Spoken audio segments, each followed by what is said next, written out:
Locho, let's see the question.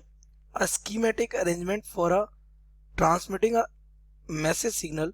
कितना कौन सा सिग्नल भेजा था 20 हर्ट्ज टू 20 किलोहर्ट्ज, ये ऑडिबल रेंज है, इज गिवन इन फिगर। तो यहाँ माइक्रोफोन से आपको पता है ऑडिबल रेंज जाएगी, फिर एम्पलीफायर में जा रहा है, फिर ये एंटीना से क्या कर रहा है, दूसरे एंटीना रिसीविंग एंटीना में जाकर फिर एक एम्पलीफायर में जाकर रिसीवर पे लाउड स्पीकर में आउटपुट देता है। तो ये आपका क्या एक स्कीमेटिक डायग्राम गिवन है। Which of the following statement is or are correct? Statement 1. The message signal is the amplitude modulated range and cannot be transmitted beyond some distances as it possesses small energy. Second statement. An amplitude modulated signal doesn't possess enough energy to travel an appreciable distance from the antenna. Third statement. The heights of antenna required are so large that is impossible to build them. Option A only one, option B one and second, option C first and third, option D all of the above.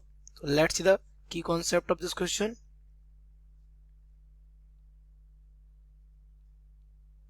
The key concept of this question is that what is amplitude modulated wave?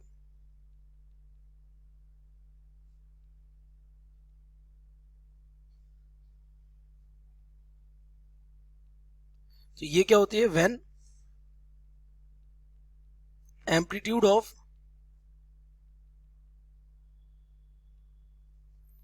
carrier wave is adjusted in accordance of message signal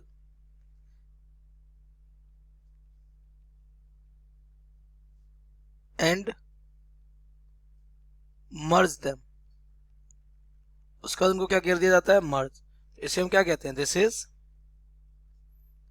amplitude modulation. जैसा कि आपको यहां पे दिख रखा है ना, it is a good modulation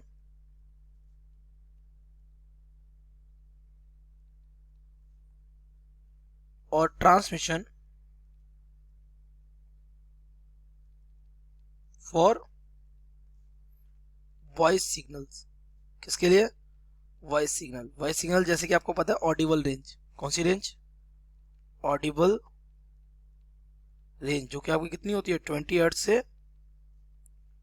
20 kilo of hertz. इसमें कुछ चीजें और इंपॉर्टेंट होती है, it requires low frequency carrier waves. Carrier wave की फ्रीक्वेंसी कैसी होती है, लो भी काम कर जाती है, लाइक 0.5 मेगाहर्ट्ज से ये 20 मेगाहर्ट्ज तक की फ्रीक्वेंसीज भी कैरियर वेव को कंसीडर कर लेता है। बट एक प्रॉब्लम है क्या, due to small frequency, frequency कैसी है, स्मॉल फ्रीक्वेंसी, जो सिग्नल की जो पावर होगी, स्ट्रेंथ जो होगी, वो कैसी होगी, लो होगी। We can say the efficiency of amplitude modulation transmission is low. किसकी वजह से, क्योंकि इसकी फ्रीक्वेंसी कैसी है, स्मॉल है। समझ गए आप ये बात। इसके अलावा एंटीना की हाइट की अगर बात की जाए तो height of antenna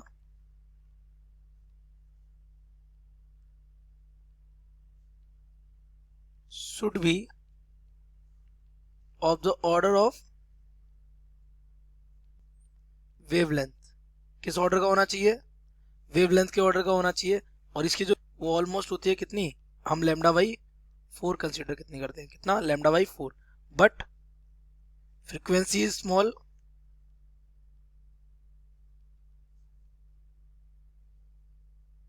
so wavelength is very large. और अगर वेवलेंथ बड़ी होगी तो आपको दिख रहा है यहां पर length of the antenna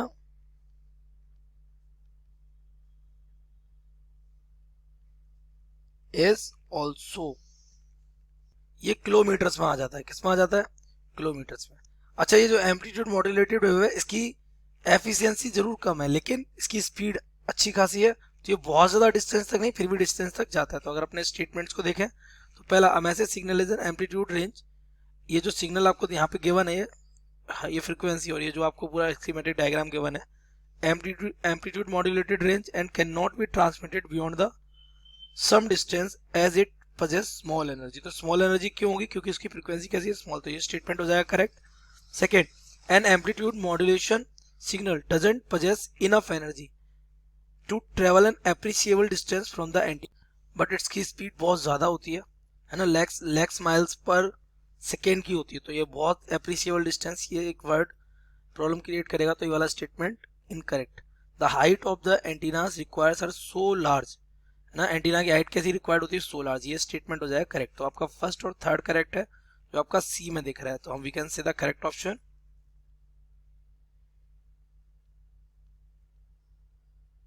correct option आपका है C. I hope you have understood it well, best of luck.